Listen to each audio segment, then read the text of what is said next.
சாய்ராம் நற்பவி ஆறுமுகம் அருளிடும் அனுதினமும் ஏறுமுகம். நான் மாரியம்மாள் சரவணன். எல்லாரும் எப்படி இருக்கீங்க? இன்று வியாழக்கிழமை அப்படின்னாலே சத்குரு சாய்பாபாவின் அற்புதங்களை நம்ம தரிசனம் பண்ணுவோம். அதேதான் குழந்தை வரம் கிடைக்கக்கூடிய பாபா சொல்லிய ஒரு அற்புதமான பரிகாரத்தை பத்தியும் பார்க்க போறோம். அதோட ஒரு சினிமாவில் நடக்கிறது போல ரொம்ப த்ரில்லிங்கான விஷயங்கள்லாம் இந்த வீடியோ பதிவில் இருக்கு. அதனால வீடியோவை ஸ்கிப் பண்ணாம பாருங்க. வீடியோக்குள்ள போறதுக்கு முன்னாடி நான் உங்க எல்லாருக்கும் முதல்ல நன்றி சொல்லிடுறேன். ஏன்னா நம்ம எல்லாம் சாய் செயல் சேனல் 50,000 சப்ஸ்கிரைபரை ரீச் பண்ணியிருக்கோம். இது எல்லாமே உங்களால மட்டும்தான். நீங்க இல்லை அப்படின்னா இந்த அளவுக்கு இந்த சேனல் வளர்ந்து வந்திருக்காது. ஏதோ ஒரு காரணத்தினால என்னுடைய சேனல் பிடிச்சி நீங்க சப்ஸ்கிரைப் பண்ணியிருப்பீங்க. உங்களுடைய ஆசையை இந்த காரணத்தை கொண்டு என்னடா இந்த சேனலை போய் நம்ம சப்ஸ்கிரைப் பண்ணுமே அப்படின்ற எண்ணம் உங்களுக்கு எப்பவுமே வராத மாதிரி ஒரு நல்ல பதிவுகளை நான் கொடுத்து நிறைய தகவல்கள் கொடுத்து எப்பவுமே உங்களுக்கு பிடிச்ச ஒரு சேனலா இந்த எல்லாம் சாய் செயல் சேனல் இருக்கும்ன்றதை நான் தெரிவிச்சுக்கிறேன். மீண்டும் ஒரு முறை சொல்றேன், உங்க எல்லாருக்கும் என்னுடைய மனமார்ந்த நன்றிகள். சரி, இப்போ இன்று நம்ம ஷீரடி தெய்வத்தின் சத்திய வாக்கு நமக்கு என்ன கொடுக்குறாரு அப்படின்னு பார்ப்போமா? இதுவும் சச்சரித புத்தகம் தாங்க. இப்போ உங்களுக்கு இந்த புத்தகத்தை பற்றி இன்னும் தெளிவான விளக்கம்லாம் வேணும். இந்த புத்தகம் எழுத பாபா நிகழ்த்திய மிகப்பெரிய ஒரு அற்புதம்லாம் இருக்கு. அது இன்னும் கூடுதல் சுவாரஸ்யமாக இருக்கும். வசந்தம்மாவுக்கு நடந்த அற்புதங்கள் இது எல்லாமே நான் பதிவுகளாக கொடுத்து வச்சிருக்கிறேன். நம்ம சேனலில் பிளேலிஸ்ட்டில் போனீங்க அப்படின்னா ஷீரடி தெய்வம் மிராக்கல் அப்படின்ற ஒரு பிளேலிஸ்ட்டில் 6 வீடியோ பதிவு இருக்கும். அதனால் நீங்கள் ஒன்று ஒன்றா பார்த்தீங்க அப்படின்னா அப்படி அசந்து போயிடுவீங்க. அதுக்கப்புறம் உடனே இந்த புத்தகத்தை வாங்கி படிக்கணுன்ற ஒரு ஆர்வம் உங்களுக்குள்ளே வந்துடும். பாருங்க, ரொம்ப அற்புதமான மிராக்கல்ஸ்லாம் இருக்கும் அதில். சரி, சத்திய வாக்கு என்னன்னு பார்ப்போமா? ஷீரடிபுர வாசினம் கருணாமூர்த்தி ஸ்வரூபம் சர்வரோக தோஷ நிவாரணம் ஷீரடி சாய்நாத தரிசனம். ஓம் சாய் ஸ்ரீ சாய் ஜெய ஜெய சாய். ஓம் சாய் ஸ்ரீ சாய் ஜெய ஜெய சாய். ஓம் சாய். 22வது அத்தியாயம் 189 பாகம். நீ எனது ஒளியை காண விரும்பினால் அகங்காரமற்றவனாக பணிவு கொண்டவனாக இருந்து எனது காலில் பெருவிரலை 2 கிளைகளுக்கும் இடையே காணும் சந்திர தரிசனத்தைப் போல எனது சுட்டுவிரல் நடுவிரலுக்கும் இடையே என் ஒளியை காண வேண்டும். இதுவே பக்தியை அடைய மிக மிக எளிய வழியாகும். இது பாபாவின் வாக்கு. இப்போ பாபா முன்னாடி நம்ம அமர்ந்து சச்சரிதம் படிக்கிறோம், ஸ்தவன மஞ்சரி படிக்கிறோம், இல்லை ஓம் சாய்ராம் தியானம் பண்ணுறோம். இதெல்லாம் பூஜையெல்லாம் முடிச்சுட்டு ஒரு நிமிடம் நீங்கள் பாபாவை உற்று நோக்கணும். அதாவது இங்கே கீழே பாதத்திலிருந்து ஆரம்பித்து ஓம் சாய்ராம் சொல்லுங்க, இல்லைன்னா ஷீரடிபுர வாசினம் கருணாமூர்த்தி ஸ்வரூபம் வரலி அந்த மந்திரம். இதை கீழே பாதத்திலிருந்து அப்படியே மேலே நீங்கள் பார்த்துக்கிட்டே போகணும். இங்கே 2 விரல் விரிந்தது போல இருக்கு இல்லையா? அதன் வழியாக பாபாவுடைய முகத்தை சந்திர தரிசனத்தை பார்க்கணும். பாபா இன்றைய சத்தியவாக்கா நமக்காக கொடுத்துருக்காரு. ஒரு சிலர் பாபா நீங்க என் கனவுல வரல, நான் என்னதான் பூஜை பண்ணாலும் நீங்க எனக்கு காட்சி கொடுக்க மாட்டீங்க அப்படின்லாம் நம்ம ஒரு சிலர் சொல்றோம் இல்லையா? நீங்க இதன் மூலமாக தியானிச்சு பாருங்க, பாபா உங்களுக்கு நிதர்சனமா காட்சி கொடுப்பாரு. நீங்க அழகா கண்ணுற்று பார்த்துட்டு இப்படி கண்ணை மூடுனீங்க அப்படின்னா பாபாவோட உருவம் அழகாக நமக்கு தத்ரூபமா தெரியும். இது ஒரு தியான முறை. பாபாவை நீங்க நல்லா உணரலாம். இதை தான் பாபா இன்னைக்கு நம்ம சத்திய வாக்கா கொடுத்துருக்காரு. முயற்சி செய்து பாருங்க. தஞ்சாவூரை சேர்ந்த இந்துமதி அப்படின்ற ஒரு சகோதரிக்கு நடந்த அற்புதம் தான் பார்க்க போறோம். இவங்களுக்கு திருமணமாகி 3 வருடங்களாகியும் குழந்தை பாக்கியம் கிடைக்கல. இவங்க அப்பா வேண்டாத தெய்வம் இல்லை. அப்போ திடீர்னு அவங்களுக்கு பாபா மேலே ஒரு எண்ணம். என்னன்னா சின்ன குழந்தையில அவங்க வணங்கினது எல்லாம் ஞாபகம் வருது. 8வது படிக்கும்போது தெரிஞ்ச கோவிலுக்கெல்லாம் போயிட்டு வந்ததெல்லாம் ஞாபகம் வருது. அப்போ நம்ம திடீர்னு சரி நம்ம பாபாவை வணங்குவோம் அப்படின்ற ஒரு எண்ணம் இவங்களுக்கு வருது. அதை தொடர்ந்து ஒரு சேனல் அவங்க பார்த்துட்டே வராங்க. அதன் மூலயமா பாபாவுடைய பூஜைகள்லாம் எப்படி செய்யணும் இதெல்லாம் சொல்றதில் அவங்க கவனித்து பார்த்துக்கிட்டு பூஜைகள்லாம் செய்துக்கிட்டு வராங்க. அப்போதான் அவங்க ஒரு பரிகாரம் போல ஒரு விஷயம் சொல்றாங்க. அந்த பரிகாரம் செய்ததன் மூலமாக அவங்களுக்கு அந்த மாதமே அவங்களுக்கு கரு நீக்குது. அதுல இருந்து பாபாவை இன்னும் இருக்க பிடிச்சிக்கிட்டாங்க. இதுக்கப்புறம் எல்லாமே நமக்கு சாய் தான் அப்படின்ற ஒரு எண்ணத்தோட அவங்களுக்கு பிறந்த குழந்தைக்கு பேரும் பாத்தீங்கன்னா சாய் அப்படின்னு வச்சிருக்காங்க. நான் சொன்னேன் இல்லையா ஒரு பரிகார முறை அப்படின்னு, அந்த பரிகார முறை நானே இப்ப சொல்றேன்.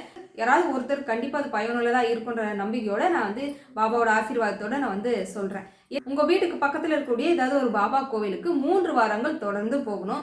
முதல் வாரம் போகும்போது மஞ்சள் நிறத்துல ஒரு துண்டு, அதாவது பாபாவுக்கு போடக்கூடிய வகை ட்ரெஸ்ஸா இருந்தாலும் சரி, இந்த ட்ரெஸ் எல்லாம் எங்களால் வாங்க முடியாதுமா அப்படின்னு நினைச்சீங்கன்னா ஏதாவது ஒரு மஞ்சள் நிறத்துல இருக்கக்கூடிய ஒரு துண்டு வாங்கினாலே போதுமானது. அதோடு சேர்த்து 3 ஆப்பிள் வாங்கணுமா. ஒரு மஞ்சள் கலர் துண்டு, அதாவது முதல் வாரம் வந்து மஞ்சள் கலர் துண்டு 3 ஆப்பிள் வந்து வாங்கிட்டு பாபா கோயிலுக்கு போகணும். அங்கே போனதுக்கப்புறம் துண்டை வந்து அங்கே சாமிகிட்ட கொடுத்துட்டு இந்த 3 ஆப்பிளும் வந்து பாபாவுடைய திருப்பாதங்களில் வைத்து பாபாவை மனமுருக வேண்டிட்டு அங்கேருந்து வரும்போது திரும்ப 2 ஆப்பிள் வந்து அங்கேருந்து கொண்டு வரணும். அதாவது ஒரு ஆப்பிளை பாபாவுக்கு நைவேத்தியமாக கொடுத்துடணும், 2 ஆப்பிளை வீட்டுக்கு கொண்டு வரணும். அதை கணவன் மனைவி 2 பேரும் வந்து பகிர்ந்து சாப்பிட்டுடணும். இந்த 2 ஆப்பிள் சாப்பிட்டுடணும். சரிங்களா? இப்போ அதே போல் 2வது வாரம் கோவிலுக்கு போனோம். கோவிலுக்கு போகும்போது பார்த்தீங்கன்னா பச்சை நிறத்தில் ஒரு துண்டு, பச்சை நிறத்தில் இதே போல் ஒரு துண்டு வாங்கிக்கணும். அப்போ பார்த்தீங்கன்னா 2 ஆப்பிளும் பச்சை கலரில் ஒரு துண்டும் வாங்கிட்டு நம்ம கோவிலுக்கு போனோம். அப்போ வந்து பாபாவோட பாதங்களில் துண்டும் ஆப்பிளை வச்சு வணங்கிட்டு அப்போ வந்து பாபாவுக்கு ஒரு ஆப்பிள் கொடுத்துடணும். ஒரு ஆப்பிளை வீட்டுக்கு கொண்டு வந்து அது 2ஆக வெட்டி கணவன் மனைவி 2 பேரும் வந்து சாப்பிட்டுடணும். 3வது வாரம் போகும்போது சிவப்பு நிறத்தில் ஒரு துண்டு வாங்கிட்டு போனோம், ஒரு ஆப்பிள் வந்து வாங்கிட்டு போனோம். அதை கொண்டு போய் பாபாவோட பாதத்தில் வச்சுட்டு அந்த ஒரு ஆப்பிளை இவங்க திரும்ப வீட்டுக்கு கொண்டு வந்துட்டு அந்த ஆப்பிளை 2ஆக பங்கிட்டு கணவன் மனைவி 2 பேரும் வந்து இந்த ஆப்பிளை சாப்பிட்டுடணும். இப்படி அவங்க சாப்பிட்டதன் மூலமாக தான் அடுத்த மாதமே அவங்களுக்கு கரு நின்று குழந்தை வந்து பிறந்திருக்கு. அது மட்டும் இல்லை, அவங்களுக்கு வந்து கர்ப்பப்பையில நீர்க்கட்டி பிரச்சனையும் இருந்திருக்கு. அது எல்லாமே சரியாகி இந்த மாதமே அவங்களுக்கு கரு நின்றதுனால பாபாவை இன்னும் முழுசா வந்து இருக்க பிடிச்சிக்கிட்டாங்க. இந்த பரிகார முறையை ஒரு சிலர் கேட்டதும் நான் செய்யணும்னு நினைக்கிறோமா அப்படின்னு நினைக்கிறவங்க தாராளமா செய்யுங்க. உங்க வீட்டுக்கு பக்கத்துல கூட ஏதாவது ஒரு பாபா திருக்கோவிலுக்கு நீங்க இதே போல ஒரு 3 வாரம் தொடர்ந்து போற மாதிரி பார்த்துக்கோங்க. போயிட்டு நான் சொன்னது போல இந்த பழங்கள் வாங்கிட்டு போய் பாபாவோட பாதத்துல வச்சு கொண்டு வந்து கணவன் மனைவி 2 பேரும் ரொம்ப நம்பிக்கையோட நீங்க வந்து சாப்பிடுங்க. போல ஒரு சம்பவம் பாபா வாழ்ந்த காலங்களிலே வந்து நடந்திருக்கு. சச்சரிதம் படிக்கிறவங்களுக்கு தெரியும். உனக்கு குழந்தையே பிறக்காது, அதாவது உன்னோட ஜாதகத்துல உனக்கு குழந்தை பாக்கியமே இல்லை அப்படின்னு வந்து ஒருத்தருக்கு சொல்லிடுவாங்க. ஆனா அவங்களுக்கு பாபா மாங்கனியை கொடுப்பாரு, மாம்பழத்தை பாபா அவங்களுக்கு கொடுத்து கண்டிப்பா உனக்கு குழந்தை பாக்கியம் உண்டு அப்படின்னு அவர் சொல்லுவார். அதுக்கேற்றது போல அவங்களுக்கு குழந்தை பாக்கியமும் கிடைக்கும். இது நம்ம சச்சரித்துல படிச்சிருக்கோம். அப்போ அது மாம்பழம், இப்போ இது ஆப்பிள். அதனால பாபாவை மனசார நினைச்சுக்கிட்டே நீங்க இந்த மாதிரி செய்து பாருங்க. கண்டிப்பா உங்களுக்கு ஒரு வழியும் பாபா வந்து நிச்சயமா உங்களுக்கு காமிப்பாரு. முதல் குழந்தை நல்லபடியா பிறந்துருச்சு இல்லையா? அதுக்கப்புறம் 2வது குழந்தை எல்லாருக்குமே ரொம்ப ஆசையா தான் இருக்கும். அதே போலதான் ரொம்ப சிரமங்களுக்கு நடுவுல வந்து இவங்க பாபா கோயிலுக்கு போறதும் வியாழக்கிழமை தோறும் வீட்டுல வந்து பூஜைகள் செய்யறதும் இதே போல இருக்கிறாங்க. 2வது குழந்தையும் அவங்களுக்கு வந்து கரு நிற்குது. அந்த குழந்தை பிரசவத்துல எதிர்பாராத விதமா எவ்வளவு பெரிய பிரச்சனை வரும்னு அவங்க கொஞ்சம் கூட எதிர்பார்க்கல. என்ன அப்படின்னா இவங்க நிறை மாச கர்ப்பிணியா வந்து இருக்கிறாங்க. அந்த டேட்டு கொடுத்துருப்பாங்களா, அந்த டேட்டுக்கு முன்னாடி அவங்களுக்கு வீட்டில் இருக்கும்போதே வந்து வலி வந்துருச்சு. வலி வந்தது மட்டும் இல்லாமல் பன்னீர் குடமும் வந்து உடஞ்சிருச்சு. அந்த தண்ணி மொத்தம் வீட்லேயே வந்து போகிற மாதிரி ஒரு நிலைமை ஆயிடுச்சு. இவங்க ரொம்ப பயத்தோட பதட்டத்தோட வந்து டக்குன்னு ஆம்புலன்ஸ்க்கு ஃபோன் பண்ணுறாங்க. ஃபோன் பண்ணி ஆம்புலன்ஸ் வந்ததும் இவங்க வந்து ஆம்புலன்ஸில் தூக்கி வச்சுட்டு போயிட்டு இருக்காங்க. போகும்போதே பார்த்தீங்கன்னா இவங்களுக்கு ரொம்ப பயந்துட்டாங்க. பன்னீர் குடம் உடஞ்சிருச்சு அப்படின்னாலே எல்லாருக்கும் அந்த பயமும் பதட்டமும் வந்துடும்ல. அதனால ரொம்ப பயத்தோட வந்து இவங்க அம்மா அப்பா யார் எதுவுமே அவங்க கத்தலை. சாயப்பா சாயி சாயி சாயி சாயப்பா சாயப்பான்னு இவங்க கத்திக்கிட்டே இருக்காங்க. அந்த ஆம்புலன்ஸ்ல இருந்து டாக்டர் வந்து இருக்கிறாங்க. அந்த இவங்க கத்துறதை பார்த்து அந்த டாக்டருக்கு வந்து ரொம்ப பரிதாபமா ஆயிடுச்சு. ஐயோ இந்த புள்ள வந்து இப்படி கத்துதே, அம்மா அப்பான்னு கூட கத்தலை, சாயி சாயின்னு கத்திக்கிட்டு இருக்கே அப்படின்னு சாயப்பான்னு கத்துற நேரம் அழகான ஒரு ஆண் குழந்தை வந்து பிறந்துருச்சு. அதே சமயம் குழந்தை அழலை. இவங்க எல்லாருக்கும் ஒரு பயமும் பதட்டமும் ஆயிடுச்சு. குழந்தை அழவே இல்லை. அப்போ என்ன பண்றாங்கன்னா உடனே இன்னொரு ஆம்புலன்ஸுக்கு ஃபோன் பண்றாங்க. அந்த ஆம்புலன்ஸ் வந்த வேகத்துக்குலாம் இந்த குழந்தைய தூக்கி அந்த ஆம்புலன்ஸ்ல போட்டு இந்த ஆம்புலன்ஸுக்கு முன்னாடி குழந்தை வந்து போகுது. ஒரு தாய்க்கு எப்படி இருக்கும், பிறந்த குழந்தை கத்தவே இல்லை, என்னாச்சு ஏதாச்சு, எவ்வளோ ஒரு பயமான ஒரு பதட்டமான ஒரு சூழ்நிலையில அப்பவும் மனமுருக வந்து பாபாவை நினச்சிக்கிட்டாங்க. பாபா என் குழந்தை எப்படியாவது காப்பாத்திடு, சாய்ராம் சாய்ராம் சாய்ராம் ஓம் சாய் ஓம் சாய் சொல்லிக்கிட்டே இருக்கிறாங்க. இவங்க ஹாஸ்பிட்டலுக்கு போகிறதுக்குள்ள குழந்தைக்கான ட்ரீட்மெண்ட் எல்லாமே அங்கே நடந்துகிட்டு இருக்கு. 3வது மாடியில் வந்து வச்சிருக்கிறாங்க. இவங்களுக்கு ரொம்ப முடியல, இருந்தாலும் வயிற்ற பிடிச்சிக்கிட்டு எப்படியாவது நான் என் குழந்தைய போய் பார்த்துடணும் அப்படின்னு சொல்லிட்டு இவங்க முட்டி மோதிரி அவங்க மேலே ஏறி போய் பார்க்குறாங்க. ஆனால் அவங்க வந்து அனுமதி கொடுக்கவே இல்லை. குழந்தை ரொம்ப சீரியஸாக இருக்குங்க, அதனால வந்து இப்போதைக்கு பார்க்க முடியாது அப்படின்னு வந்து சொல்லிட்டாங்க. குழந்தை 3வது மாடியில் இருக்கு, இவங்க கீழே இருக்கிறாங்க. குழந்தைக்கு என்ன ஆச்சுன்னு எதுனே தெரியல. இவங்களுக்கு இருந்த ஒரே ஒரு நம்பிக்கை என்னன்னா சாய்ராம் சாயப்பா சாயப்பா இருக்காரு, அவர் பார்த்து பாருன்ற முழு நம்பிக்கையோட அவங்க சாய்ராம் சொல்லிக்கிட்டே இருந்திருக்கிறாங்க. 3 நாளுக்கு அப்புறம் குழந்தை வந்து நல்லபடியா வந்து சரியாயிடுச்சுங்க அப்படின்னு குழந்தைய கொண்டு வந்து கையில கொடுத்தாங்களாம். எப்படி இருந்திருக்கலாம் அந்த 3 நாள், நரக வேதனையா தான் இருந்திருக்கும்னு நினைக்கிறேன். இவ்வளோ பிரச்சனை இவ்வளோ கஷ்டத்துக்கும் நடுவுல அந்த குழந்தைய கொண்டு வந்து கையில வாங்கும்போது சாயப்பா அப்படின்னு சொல்லி அந்த முகத்தை பார்க்கும்போது எவ்வளோ ஒரு பூரிப்பா இருந்திருக்கும்ல. நாம இக்கட்டான எந்த சூழ்நிலையில இருந்தாலும் சரி சாயப்பா அப்படின்னு சொன்னா போதும், ஓடோடி வந்து அவரோட கரங்களை நமக்கு கொடுத்துருவார். அப்பேற்பட்ட ஒரு கருணையின் தெய்வம் சாயப்பா. அதுக்கப்புறம் இன்னும் பாபாவை அவங்க வந்து இறுக பிடிச்சிக்கிட்டாங்க.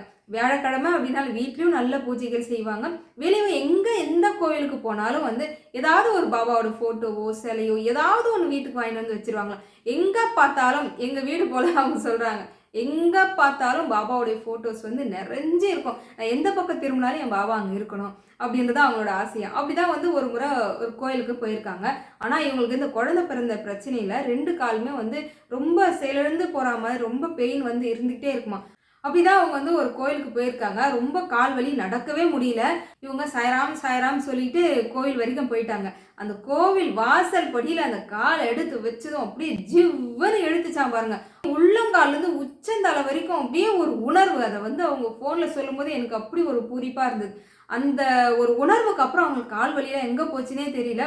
போக போக போக பாபாவுடைய திருமுகத்தை பார்க்கும்போதே அப்படி ஒரு ஆனந்தம், அப்படி ஒரு சந்தோஷமாக இருக்கும். கோவிலுக்கு போனதும் இவங்களுக்கு என்னென்னா, ஒரு சிவப்பு நிறத்தில் ஒரு பூ கொடுத்தா நல்லா இருக்கும் அப்படின்னு வந்து மனசுக்குள்ளே எண்ணம். இன்னொரு விஷயம் வந்து அங்கே எல்லாருக்கும் கேட்குறவங்களுக்கு மட்டும்தான் பூ கொடுக்குறாங்க. கேட்டால் கொடுப்பாங்க, அது வேறு விஷயம். ஆனால் கேட்காமலே நம்ம கைக்கு ஒரு பூ வரணும் அப்படின்னா அது பாபா கொடுத்துதான் இருக்கும் இல்லையா. அதனால மனசுக்குள்ளே பாபா நீங்களா எனக்கு ஒரு பூ கொடுக்கணும் அப்படின்னு இவங்க மனசுக்குள்ளே நினச்சிக்கிட்டாங்க. அதுக்கப்புறம் இவங்க பாபாவை தரிசனம் பண்ணிட்டு இப்படி சுற்றி வராங்களாம். யாருக்குமே அவர் பூ கொடுக்கவே இல்லையா. அங்கே இருந்தவர் அவங்களுக்கு இவங்க கேட்டது போலே அந்த ஒரு பூ எடுத்து அந்த சாமி வந்து அவங்க கையில் கொடுத்தாராம். ரொம்ப மகிழ்ச்சி இவங்களுக்கு. அது மட்டும் இல்லை, இவங்க வந்து பாபாவை சுற்றி வராங்களா. சுற்றி வரும்போது அந்த சாம்பிராணி வாசனை ஒன்று இருக்குல்ல, தெரியுமா உங்களுக்கு? பாபா கோயிலுக்கு போனாலே நல்லா தெரியும். ஆனால் அந்த வாசனை இவங்க பக்கத்துலேயே அப்படியே வந்து கிராஸ் ஆன மாதிரி இருந்தாங்க. அதாவது இவங்க அப்படி பாபாவை சுற்றி வராங்க. சுற்றி வர நேரத்துக்கு அந்த வாசனை அப்படியே அப்படி கூடவே வந்தால் எப்படி இருக்கும், அப்படி ஒரு நறுமணத்தோடு பாபா வந்து நான் கூடவே இருக்கிறேன்ற மாதிரி அடி மீது அடி வைத்து நீ நடந்து போனாலும் உன் கூடவே நான் வருவேன்ற மாதிரி அப்படி ஒரு வாசனை அவங்களை அப்படியே கிராஸ் பண்ணிச்சான். இப்போ நான் அதை நினைச்சேன்னா என் உடம்புலாம் சிலிர்த்து போயிடும். பாபா நம்ம கூடவே தாங்க இருக்கிறாரு. இவங்க பாபாவை சுற்றி வந்திருக்கிறாங்க. வெளியே வந்து பார்த்தீங்கன்னா பாபாவுடைய ஃபோட்டோ வந்து கொடுத்துட்டு இருக்காங்க. அதுவுமே வந்து கேட்குறவங்களுக்கு மட்டும்தான் கொடுத்துக்கிட்டு இருக்காங்க. பார்த்ததும் பாபா ஃபோட்டோ அப்படின்னாலே எல்லாருக்குமே வந்து ஒரு ஆசை வரும்ல. குட்டி ஃபோட்டோ எதுவாக இருந்தாலும் பாபா ஃபோட்டோ கொடுத்தாங்கன்னா மகாலட்சுமி மாதிரி அதை வாங்கி நம்ம கையில் வச்சுக்கணும்னு நினைப்போம். இவங்களுக்கும் அதே தான். இவங்க என்ன நினைச்சாங்க அப்படின்னா, பாபா நீங்களா என் கைக்கு வரணும் பாபா, நான் கேட்க மாட்டேன், நீங்களா தான் எனக்கு வரணும் அப்படின்னு வந்து இவங்க மனசுக்குள்ளே நினச்சிட்டு இருக்காங்க. அதே போல் குழந்தை கொண்டு வந்து அவங்க கையில் இந்த பாபாவோடைய ஃபோட்டோ வந்து கொடுத்துருக்கு. ரொம்ப சந்தோஷப்பட்டிருக்காங்க இவங்க. நீங்களா வரணும் பாபா அப்படின்னு இவங்க நினச்சாங்க. அதே போல் வந்து அவங்க கைக்கு பாபா வந்துட்டார். அந்த ஃபோட்டோவை பாருங்களேன். இந்த ஃபோட்டோ தான் எல்லாருடைய மனசுலையும் எப்போ நிறைஞ்சிருக்கும்னு நினைக்கிறேன். ஏன்னா இந்த ஒரு ஃபோட்டோவை பார்த்தாலே ஷீரடி பாபா தான் அப்படின்ற ஒரு உணர்வு வந்து மனசுக்குள்ள அப்படி பதிந்து போன ஒரு உணர்வாக இருக்கும். எனக்குமே கூட இந்த ஃபோட்டோ ரொம்ப பிடிக்குங்க. மனசுக்கு ரொம்ப பிடிச்ச ஒரு ஃபோட்டோ. முதல்ல என் கைக்கு வந்த ஒரு ஃபோட்டோ அப்படின்னாலும் சிவப்பு நிறத்தில் இருக்கக்கூடிய இந்த ஃபோட்டோ. யாருக்கெல்லாம் இந்த பாபாவுடைய ஃபோட்டோ பிடிச்சிருக்கு அப்படின்னு சொல்லுங்களேன். ரொம்ப சந்தோஷமாக இருந்தது இந்த சகோதரி இந்த அற்புதங்கள் சொல்லும்போது. இன்னும் கூட இருக்குது அப்படின்னாங்க. அவங்க சொன்னது என்னன்னா, இன்னும் கூட நிறைய இருக்குது சிஸ்டர், எனக்கு நிறைய அற்புதங்கள் என் சாய் வந்து நிகழ்த்திக்கிட்டே இருக்காரு அப்படின்னாங்க.